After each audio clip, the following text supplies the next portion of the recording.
मैं आज आपके सामने एक ब्यूटीफुल डिवाइस लेके आया हूँ जिसको बोलते हैं डीजल जनरेटर, और जो इलेक्ट्रिसिटी जनरेट करता है, फ्यूल लेता है और इलेक्ट्रिसिटी जनरेट करता है।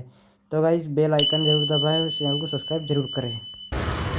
हेलो, आप सभी का स्वागत है एक बार फिर से जेपी इलेक्ट्रिकल में।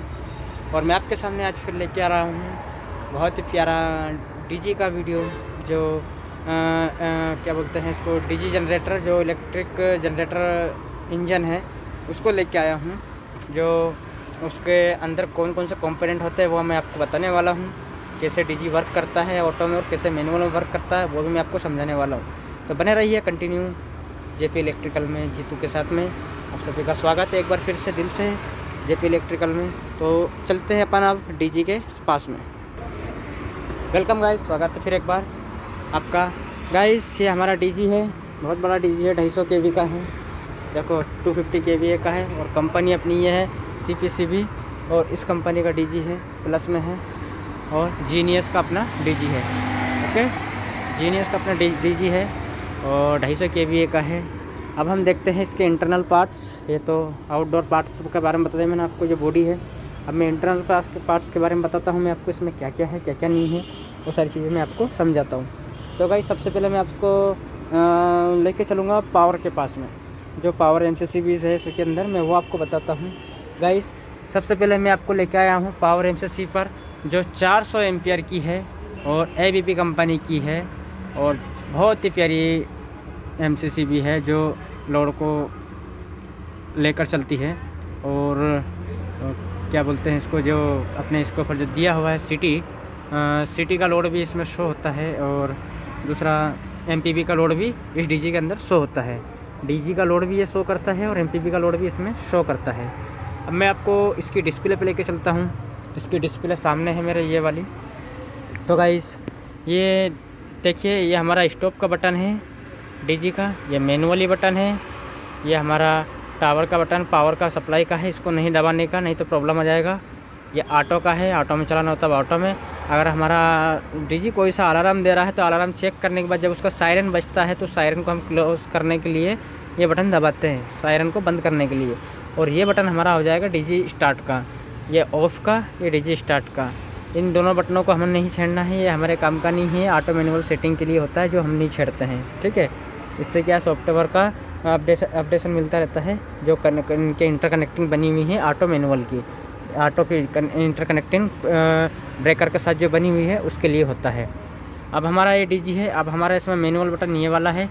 अब हम देखते हैं ये जनरेटर के बारे में निकालते हैं। जनरेटर का बारे में बता रहा था मैं, अभी बताता हूँ आपको कि जीरो लोड, मतलब अभी जनरेटर अपना बंद है तो इस पर कोई लोड नहीं है, इसलिए इसको जीरो बता रहा है ये। अब आगे चलते हैं हम। तो ये MH फ्रिक्वेंसी, अभी डीजी बंद है तो इसलिए हमारा डीजी अभी फ्रिक्वेंसी नहीं बता रहा है। अब चलते हैं आगे एम्पियर, डीजी बंद है तो एम्पियर नहीं बता रहा है। चलते हैं किलोवाट पे, तो किलोवाट पर बंद है डीजी, इसलिए किलोवाट भी शो नहीं कर रहा है। अब आ जाते हैं लोड। अब लोड कितना % इस पर चल रहा है, लेकिन अभी डीजी बंद है तो अभी अपना लोड भी 0% ही बताएगा, क्योंकि अभी डीजी बंद है। अब अपना आ गया किलोवाट पे।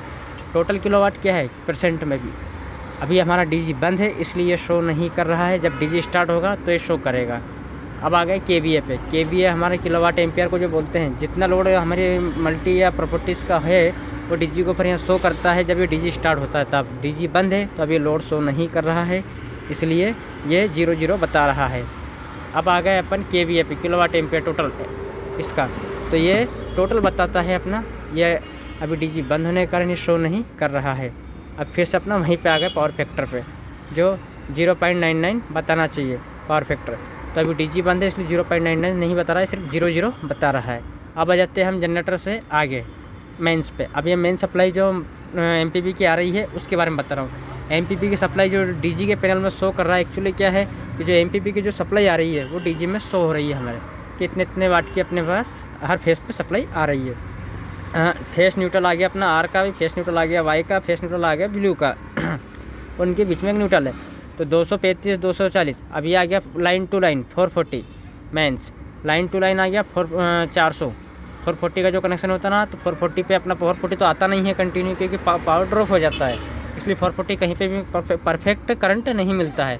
इसलिए 406 408 410 415 करंट आता है। ओके, अब अपन चलते हैं फ्रिक्वेंसी हमारी जो फ्रिक्वेंसी 50 mH की है। एक सेकेंड, ये हमारा 50 mH की फ्रिक्वेंसी बता रहा है। अब हम आगे चलते हैं, लाइन 1 लाइन 2 लाइन 3 फेस का है, 3 फेस शो करेगा।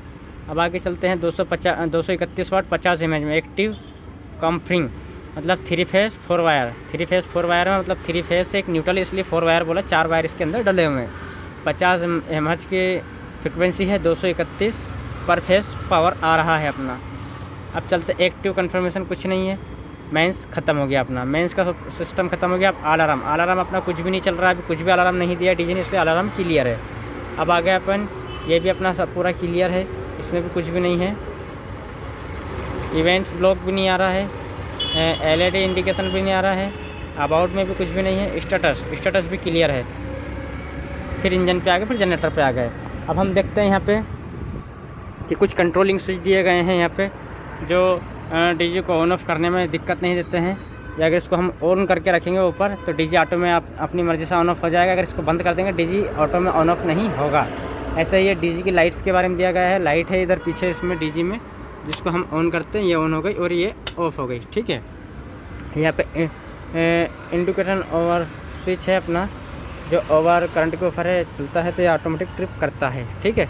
और दूसरा अब हम देखते हैं कि इसके अंदर हमारा बहुत प्यारा इंजन दिया गया है, जो मेरे को उधर का गेट खोलना पड़ेगा, इस गेट से शो नहीं हो रहा है प्रॉपरली, तो उधर के गेट से बताता हूँ मैं आपको।